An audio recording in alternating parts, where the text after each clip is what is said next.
चलो आज हम पर्यावरण का एक नया टॉपिक लेके आए हैं जिसमें भारत में कृषि मौसम विज्ञान है ना एग्रोमेट्रोलॉजी जो है उसको हम लोग पढ़ेंगे। एग्रोमेट्रोलॉजी क्या है भारत में कृषि मौसम विज्ञान और ये क्यों चर्चा में है और इसकी क्या ज़रूरत है, इसके बारे में हम आज बात करेंगे। ठीक है, तो ये कौन लेके आ सकता है? तो भारत में देखो विज्ञान एवं पर्यावरण केंद्र CSC, ठीक है, विज्ञान एवं पर्यावरण केंद्र centre for science and environment, ठीक है, ने भारत में कृषि मौसम विज्ञान सेवाएं एक मूल्यांकन शीर्ष से एक रिपोर्ट जारी किया। किसने? ये देखो, अब देखो सिंपल, एक तुम अगर ध्यान लगाओगे ना तो ये कौन है? जैसे कि मान लो कोई दे देगा कि तुम ये कौन कर सकता है, एग्रीकल्चर वाला।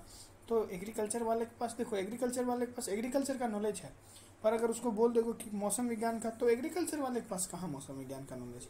तो मौसम एग्रीकल्चर वाले का अगर कोई विभाग दे देगा तो वो कट हो जाएगा। तो इसमें वही लोग इम्पोर्टेंट है जो पर्यावरण से संबंधित है, क्योंकि उन्हीं को जो है मौसम विज्ञान के बारे में ज़्यादा नॉलेज। तो कोई बोल देगा कि ये रिपोर्ट किसने जारी की है, उसने क्या रिपोर्ट जारी की है? देखो, उसने जारी की है कि भारत में कृषि मौसम विज्ञान सेवाएं, मतलब कृषि मौसम विज्ञान सेवाएं क्या है, और इसका एक मूल्यांकन, उन्होंने एक मूल्यांकन शीर्ष रिपोर्ट इन्होंने जारी की है। किसने जारी की है? CSC ने, ठीक है, CSC ने। एक CBSE होती है, CBSE, इसमें से बी गाड़ दो, समझ लो, ठीक है, यानी centre for science and environment, ठीक है, याद रहेगा, विज्ञान एवं पर्यावरण केंद्र। चलो आगे बढ़ते हैं। अब पहली बात हम डिस्कस ही करते हैं कि भाई ये कृषि मौसम विज्ञान है क्या है, क्या इस पर कृषि मौसम विज्ञान पे क्यों इतना बहस हो रहा है।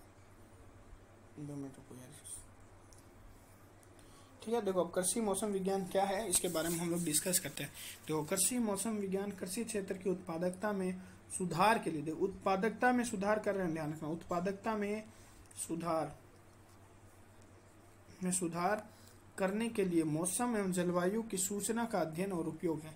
मतलब देखो मौसम कितना इंपॉर्टेंट है, सोचो तुम, भारत में जो है, भारत क्या है, उष्ण कटिबंधीय मौसमी मानसूनी जलवायु वाला देश है, और इसलिए यहाँ पे जो है मानसून पे जो क्या है ना कि मानसून तो है हमेशा ही क्या ना कि चेंज होता रहता है, मानसून जो है परिवर्तन, और जो जलवायु परिवर्तन भी हो रही है, और भारत जो है मानसून पे ज़्यादा डिपेंड करता है, इसकी ज़्यादातर खेती है ना मानसून के कारण। यहाँ पर कम से कम 90% कहीं पे लिखा हुआ है, कहीं 95% लिखा हुआ है, दक्षिण पश्चिम, मतलब हाँ मानसून से लगभग तुम्हारा 90% के आसपास जो है वर्षा हो जाती है कुल मिला के।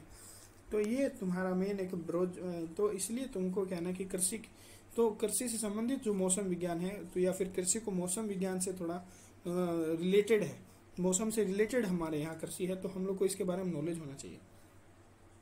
ठीक है, अब हम लोग बात करते हैं कि भारत में कृषि विज्ञान मंत्रालय MOES, ministry of environment and earth and क्या है लिखा है, पृथ्वी विज्ञान अर्थ साइंस, ठीक है, earth science, ministry of earth science के अंतर्गत भारत मौसम विज्ञान विभाग IMD, देखो अब ये IMD जो है किसके अंतर्गत आता है? पृथ्वी विज्ञान मंत्रालय के अंतर्गत, ठीक है, IMD यानी भारत मौसम विज्ञान विभाग, इंडियन मेट्रोलॉजिकल डिपार्टमेंट, यह ध्यान रखना, को मौसम विज्ञान के सेवाएं प्रदान करने का दायित्व सौंपा गया। सही बात है, यह कृषि मौसम विज्ञान परामर्श सेवाएं कार्यक्रम के माध्यम से अपने दायित्वों की पूर्ति करता है। सही बात है, ये भी ऐसी सेवाएं प्रदान करने वाले 3 उपक्षेत्र हैं जो संयुक्त रूप से कार्य करते हैं। क्या? पहले कृषि का मौसम का पूर्वानुमान करेगा, दूसरा कृषि मौसम विज्ञान सलाहों यानी एडवाइजरी का तैयार करना, मतलब क्या होना चाहिए भाई, जैसे कि इस हिसाब से आज मौसम चेंज हुआ तो इस हिसाब से सीजन चेंज होगा, तो हम लोग को या एग्रीकल्चर वालों को क्या करना चाहिए जो है कि इससे होने वाले हानियों को वो कम कर सके, इसे एडवाइजरी होना चाहिए। इस तथ्य की पहचान करना कि मौसम संबंधी पूर्वानुमान कृषि को कैसे प्रभावित करते हैं, ये ध्यान रखना ना। वो थॉट बताएंगे कि ये होगा, जैसे मान लो कि चक्रवात आने का संभावना है, और अपने घर की तरफ जो है बनना, ऐसे करके कुछ होता है ना, चुतियापा जो बोलते हैं वो लोग है ना, कि भाई इससे आपकी ये खेती जो है प्रभावित हो सकती है, कृपया इसके लिए ये उपाय करें। तो इस तरह का होता है ना, वो वाला यही इसी टाइप में थोड़ा है ना। और तीसरा सलाहों का प्रसार, यानी उपयोगकर्ताओं से दोहरा संवाद, जो उपयोग जिस सलाह का उन्होंने उपयोग किया है तो उससे उसको लाभ हुआ है, तो उससे वापस जो संवाद करना, दोहरा संवाद करना, ठीक है। अब देखो कृषि मौसम विज्ञान की आवश्यकता, कृषि मौसम विज्ञान की क्यों आवश्यकता है भाई? तो मौसम पूर्वानुमान, देखो यदि कृषि की अनेक गतिविधियों का अनिवार्य भाग है है ना। यह कृषि की अनेक गतिविधियों का अनिवार्य भाग है। जैसे उदाहरण के लिए निराई यानी वीडिंग, वीडिंग जो होता है उसके लिए सर्वोत्तम रूप से वर्षा विहीन अवधि में हो सकती है, ठीक है। और पौधारोपण के लिए नियमित रूप से वर्षा अत्यधिक आवश्यक होती है, किंतु भारी वर्षा नहीं होना चाहिए। जैसे मान लो आप पौधारोपण कर रहे हो तो क्या है ना कि नॉर्मल वर्षा होनी चाहिए ताकि पौधे को नॉर्मल पानी मिल सके। अब पता चलेगा कि भाई जो है कि भारी वर्षा हो गई तो क्या हुआ, जो पौधारोपण किया बह के चले गए, खराब हो गए। कीटनाशकों का छिड़काव, अब मान लो हवा तेज चलेगी तो कीटनाशकों का छिड़काव करे तो कीटनाशक उड़ के चल गया दूसरे गाँव दूसरे खेत में, तो उन्होंने छिड़का नहीं था, उनके छिड़का गया, उनका फायदा हो गया, है कि नहीं। कीटनाशकों का छिड़काव तीर पवनों के मौसम में नहीं किया जा सकता है। जैसे ये संबंधित जो है बातें हुए हैं। फसलों को क्षति को कम करना, इससे हम लोग पहले ही पूर्वानुमान के द्वारा ये जो है होने वाली हानि को एक आकलन कर सकते हैं और उसका मूल्यांकन करके और एक सही मतलब स्तर पर पहुंचकर हम लोग जो क्या है ना कि उसका होने वाले या तो किसानों को होने वाले क्षति के बारे में पहला ही उसको पूर्वानुमान को जो है बताया जा सकता है, जिससे क्या होगा कि वो उस खतरे से पहले ही क्या करेंगे कि उसका बचाव करने की कोशिश करेंगे, जिससे खतरे जो होने वाली राशि हानि जो है उसको हम लोग कम कर सकते हैं, ठीक है। ये अत्यधिक वर्षा, सर्दी, लू, चक्रवात आदि के कारण होने वाली फसलों की क्षति को कम करने में सहायता करता है। ये हानिकारक कीटों या पीड़कों के आक्रमण से संरक्षण हेतु बेहतर योजना बनाने में भी सहायक होता है। सही बात है, हानिकारक कीटों ध्यान है टिड्डी वाला ना के आक्रमण से बेहतर संरक्षण है जो योजना बनाने में सहायता प्रदान करता है, ठीक है। उत्पादकता में वृद्धि, कृषि उत्पादकता मौसम पर निर्भर करती है। कृषि उत्पादकता जो है मौसम पर निर्भर करती है, ध्यान रखना। कृषि उत्पादकता जो है मौसम पर निर्भर करती है, सही बात है, बिल्कुल एकदम। पौधों में वृद्धि, कटाई, अनुवांशिकी और समीपवर्ती पर्यावरण दोनों से प्रभावित होती है। आवश्यकता आधारित सेवाएं, देखो व्यावसायिक फसलों और बागवानी फसलों जैसे चाय, कॉफी, सेब, आम, गन्ना, कपास, अंगूर आदि की खेती में संलग्न किसानों की आवश्यकता आधारित सेवाएं प्रदान करना भाई, क्योंकि ये जो है व्यावसायिक फसलें हैं या व्यापारिक फसलें हैं, इसके लिए जो है आवश्यक तुमको आधारित सेवाएं जो देनी चाहिए कि भाई ये चीज़ होगा इस समय, ये बौछारें होंगी इस तरह से, है ना। एक आम्र वर्षा भी होता है ना, आम्र बौछार, तो वो सबका भाई नॉलेज होना चाहिए।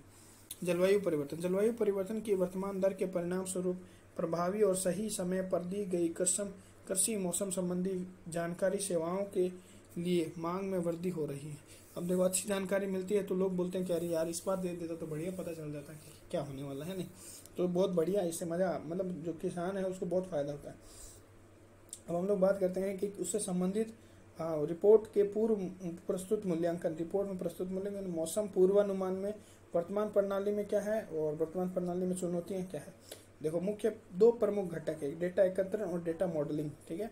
पहले डेटा एकत्र करते हैं फिर उसका डेटा का मॉडलिंग करते हैं। देखो मौसम संबंधी डेटा का पहले एकत्र करना है, मतलब डेटा धरातल पर, जैसे कि वर्षा मापी, मौसम जैसे कैसे सिंपल ही, जैसे कि मान लो वहाँ का तापमान नाप लिया है ना, जैसे मान लो वर्षा होने वाली है नहीं होने वाली है ना, तो एक तो तुम देख सकते हो कि भाई वहाँ पे टेम्परेचर कैसा है, वहाँ नमी कितनी है, ये सब चीज़ मेरे को लगता है ना कि वो लोग पहले एकत्र करते हैं ना।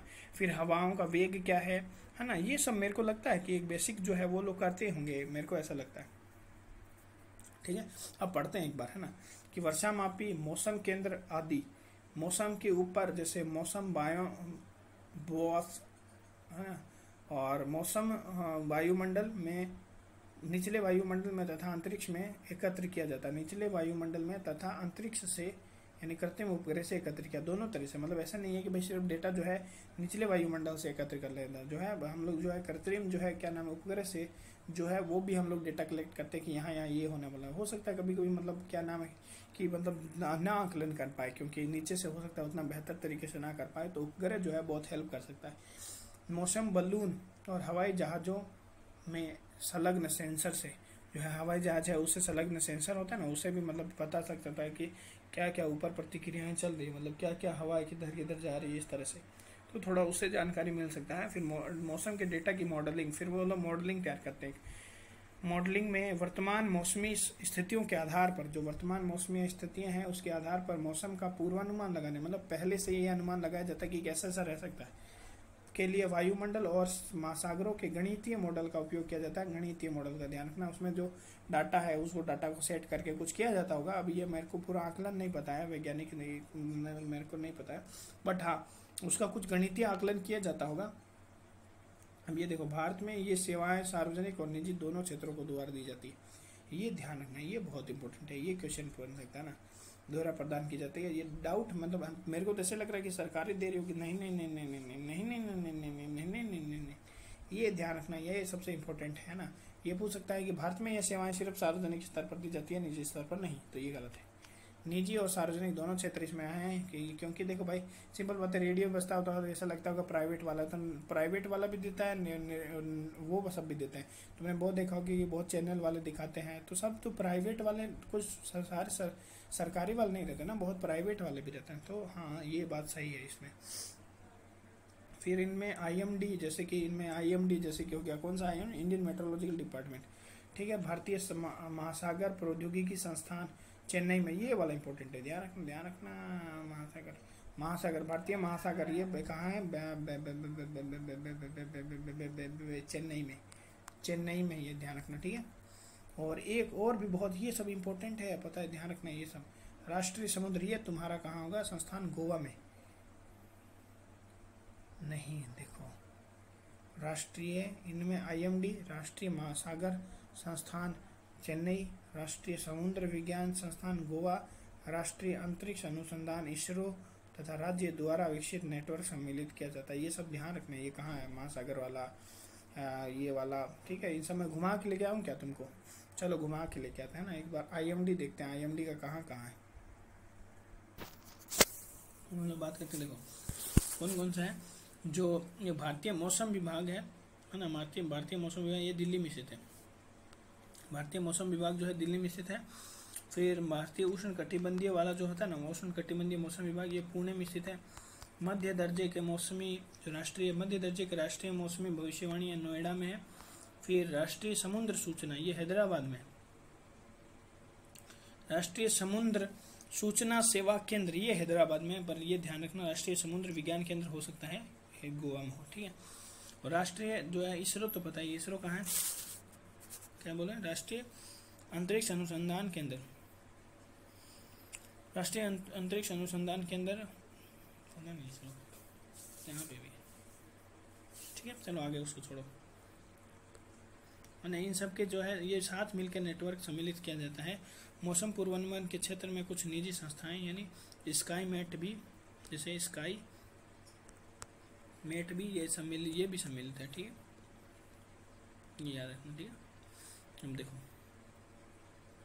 चुनौती के बारे में हम लोग बात करते हैं। चुनौतियां क्या है, चुनौतियां देखो, चुनौतियां जो है अवसंरचनाओं का वितरण असमान है, जो अवसंरचना जो है उसका वितरण असमान, इंफ्रास्ट्रक्चर का।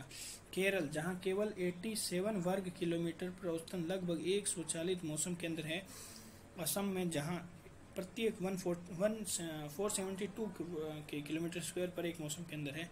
मध्य असमान वितरण पर विचार किया जाना चाहिए। सिंपल बात है कि भाई जहाँ केरल में तुम्हारे 80 किलोमीटर स्क्वायर है ना, 87 किलोमीटर स्क्वायर पर जो है एक कम से कम स्वचालित मौसम केंद्र है, वहीं असम में देखो 772 पर, सोचो 72 ऊपर वाला आंकड़ा आ रहा है इसका ना, ऊपर वाले आंकड़े में हो जा रहा है, वहाँ पर एक ही मौसम केंद्र है, तो ये बहुत दिक्कत है, गलत बात है ना। डेटा का गुणवत्ता असंगत एवं साझाकरण सीमित है। डेटा की गुणवत्ता असंगत है, समझ रहे, मिल नहीं रहा है, मतलब जो अलग दे रहा है वो अलग दे रहा है ना, तो उसमें थोड़ा मिलाप नहीं है, होता है ऐसा बहुत जगह। कहीं पोस्टमार्टम करके लगाओगे ना तो कोई और बताएगा बीमारी, रेबीज बता देगा, कोई और कुछ बीमारी बता देगा, इसी तरह होता है हर जगह। भारत का तो यही स्थिति। डेटा की गुणवत्ता असंगत है, ये सबसे बड़ा इंपॉर्टेंट, मजाक के लगते, साझाकरण सीमित। मौसम केंद्रों के यानी वेदर स्टेशन की गुणवत्ता नियंत्रण, रखरखाव और डेटा संग्रहण के साझे मंच का अभाव, साझा मंच नहीं है, साझे मंच का अभाव, ये ध्यान रखिए। जलवायु, उन्नत जलवायु मॉडलिंग के लिए बेहतर हार्डवेयर व मानव संसाधनों की आवश्यकता है। बेहतर हार्डवेयर नहीं है उनके पास, है ना, और मानव संसाधन का भी कमी है, जिससे वास्तविक उन्नयन का कार्य अभी हाल ही में शुरू किया गया। ये डब्बा खाली है, ठीक है। और कृषि मौसम विज्ञान एडवाइजरी बनाना, ठीक है, इसमें क्या चुनौतियाँ हैं और एडवाइजरी का प्रचार प्रसार करना है इसमें, और आगे की क्या राह हो सकती है इसके बारे में हम लोग बात करते हैं। ठीक है,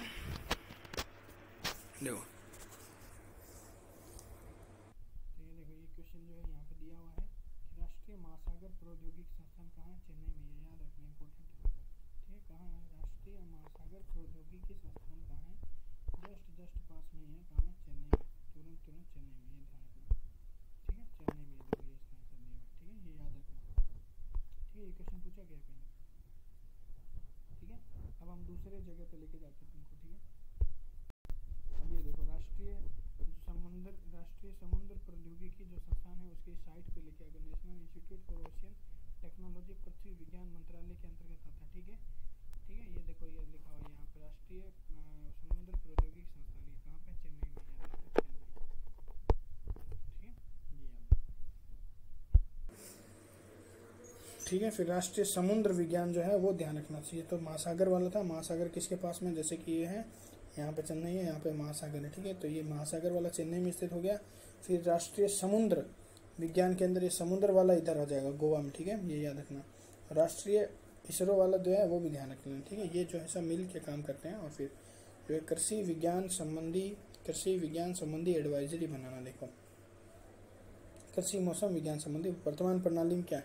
देखो स्थानीयकृत मौसम पूर्वानुमान को किसानों को प्रभावी सलाह प्रदान करने हेतु स्थानीय फसल डेटा से संयोजित करना होगा, है ना। स्थानीय फसल डेटा से उसको संयोजित करना होगा। मतलब सिंपल में समझ रहा है कि प्रभावी सलाह देने के लिए तुमको वहाँ कौन सी फसल उग रही है ना, उससे तुमको रिलेट करना होगा। अगर वहाँ कुछ और उग रहा है, तुम कुछ और बता रहे हो, बोला कि ये वर्षा जो है आम के पेड़ के लिए अच्छे नहीं है, तो वहाँ आम के पेड़ उगा ही नहीं रहा है। कोई बोलेगा चूतिया साला है, आम का पेड़ कौन, तुम्हारा बाप उगा रहा है। तो पहले वहाँ की फसल भी तो देखो, उसके साथ संयोजन करो, फिर बात करो कि वहाँ पर वो फसल खराब होगी कि नहीं, है ना। इससे राज्य और केंद्र सरकारी एजेंसियों के डेटा व मानव संसाधनों के मध्य तालमेल सम्मिलित है। सही है भाई, जो केंद्र व सरकारी एजेंसियां उनका डेटा और जो मानव संसाधन है उसका आपस में तालमेल होगा, तभी ये ऐसा हो पाएगा। ठीक है, कृषि मौसम विज्ञान क्षेत्र इकाइयां जैसे कि AMUFU, है ना। IMD के कृषि मौसम विज्ञान अनुभाग के अंतर्गत मौसम संबंधी जानकारी को किसान के लिए योग्य परामर्श में रूपांतरित करने के कार्य में विशेषज्ञता प्राप्त करने के लिए निर्मित की गई है। मतलब ये सिंपल है कि भाई तुम जो दे रहे हो वो क्या किसान के उपयोगी है, उस मतलब जो तुम परामर्श दे रहे हो उस परामर्श को किसान के उपयोगी बनाना, किसान के लिए उपयोगी बनाना, है ना। उपयोगिता में कन्वर्ट करना, यही मेन बेसिक हम लोग का ये होना चाहिए। क्या बोलते हैं कि ये हम लोग का टारगेट होना चाहिए, है ना। ठीक है, अब देखो अब ये इसमें चुनौतियां क्या है कि एडवाइजरी में सदैव जो होता है ना मौसम और कृषि संबंधी डेटा को उपयोगिता में संयोजित नहीं किया जाता है। ठीक है, उपयोगिता से संयोजित नहीं किया जाता कि क्या उपयोगिता, बस ऐसे बोल दिया जाता है कि भाई हाँ ये है। और कृषि संबंधी डेटा इतने सामान्य होते हैं कि इनका मूल्यवर्धन हेतु प्रयोग नहीं किया जाता है। मतलब इसका मूल्यवर्धन हेतु प्रयोग इतना नॉर्मल होता है, बोले आज धूप आएगी, आज बारिश बरसेंगे, बस यही है, इसी तरह से मतलब बता दिया जाता है। सूक्ष्म पैमाने की एडवाइजरी उपलब्ध नहीं है, मतलब कोई छोटे लेवल पर भी, मतलब माइन्यूट जो चेंजेस होता है उसमें भी नहीं। प्रशिक्षित कृषि मौसम विज्ञानियों का अभाव है, मतलब बैठे हैं ऐसे ही कुछ चूतिए लोग, वो तो सब जो मन कर रहा है सब बोल दे रहे हैं, कुछ नॉलेज है नहीं बस। तो वही हर जगह विशेषज्ञता की अब जरूरत है भारत में। अगर भारत को बढ़ना है आगे तो उस क्षेत्र के वैज्ञानिकों का होना वहाँ बहुत जरूरी है। चाहे किसी भी विज्ञान का ले लो, किसी क्षेत्र को ले लो, वहाँ के वैज्ञानिक उस क्षेत्र के वैज्ञानिक होने जरूरी।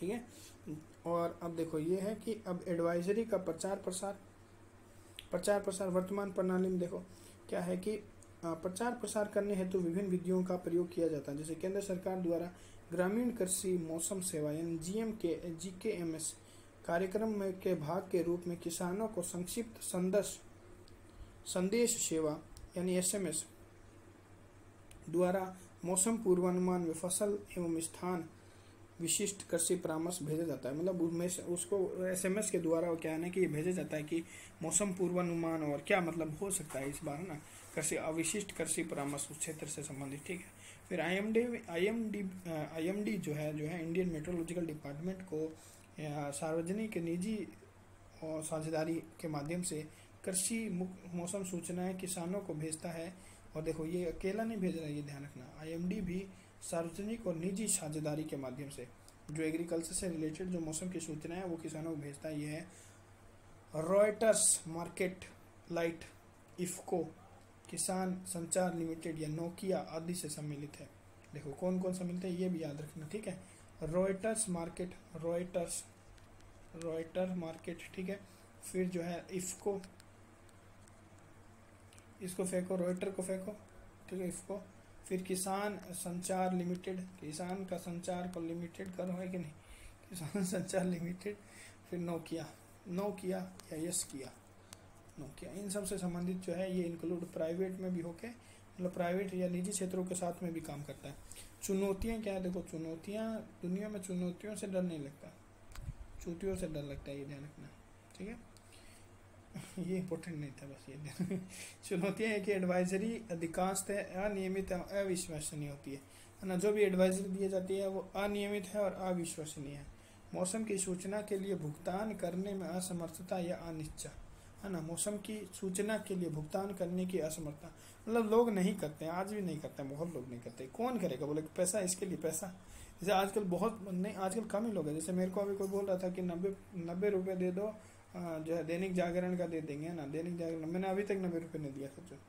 तो इसी तरह होता है, इसी तरह क्या है कि नहीं मन करता है कि तुम अखबार वालों को भले 500 रुपये दे दोगे महीने के, है ना, 500 से ज़्यादा की, 500 से ज़्यादा ही लेता होगा ना, 500 रुपये हो जाता है, तो 500 रुपये दे सकते हो, पर तुम 3 महीने के 90 रुपये नहीं दे सकते हो ऑनलाइन वालों को। तो ये थोड़ा सा बेसिक डिफरेंस है। भारत में 85% किसान जो है निर्वाह कृषि करते हैं, कृषि से केवल अल्प आय ही अर्जित कर पाते हैं और वे ऐसी सेवाओं के लिए भुगतान नहीं कर सकते, है कि नहीं। आगे की राह क्या है, देखो आगे की राह ये है कि, आगे की राह क्या है, ये टगमग ये आगे की राह कृषि के लिए वो देखो आगे की राह, तुम बताओ क्या होना चाहिए। एक खुद से थॉट डेवलप करो इन सब चीज़ों को ना। देखो मेरा पहला ये थॉट है कि जो प्रशिक्षित जो है कृषि मौसम विज्ञानी होने चाहिए ना, और इसमें कृषि से संबंधित भी लोग होने चाहिए, जो उस पर्टिकुलर क्षेत्र में कौन कौन सी फसलें उगाई जाती है और मौसम उसके आधार पर, मतलब मौसम जो है वो अगर उस फसल पर अगर पर्टिकुलरली प्रभाव पड़ रहा है उस क्षेत्रीय फसल पर, तो शायद हम लोग डिस्कस करने का ज़रूरत है कि भाई हाँ ये जो है इफेक्ट कर सकता है। तो ये सूचनाएं हैं जो ज़्यादा ज़रूरी हो सकती है।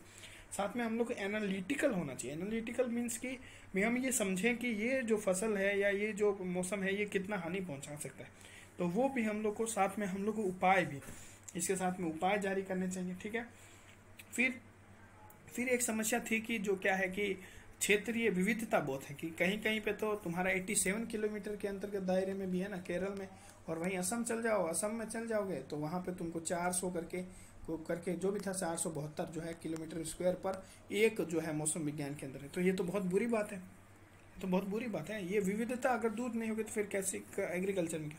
तो कम से कम एक मानकीकरण करना चाहिए कि भाई इतनी दूरी पर एक नया मौसम विज्ञान केंद्र होना चाहिए, और इसमें प्रशिक्षित जो है कृषि मौसम विज्ञानी जो है वो होने चाहिए, जो पहले डाटा का सही इंटरप्रिटेशन करें, और साथ में नई टेक्नोलॉजी का हम लोग यूज करना चाहिए।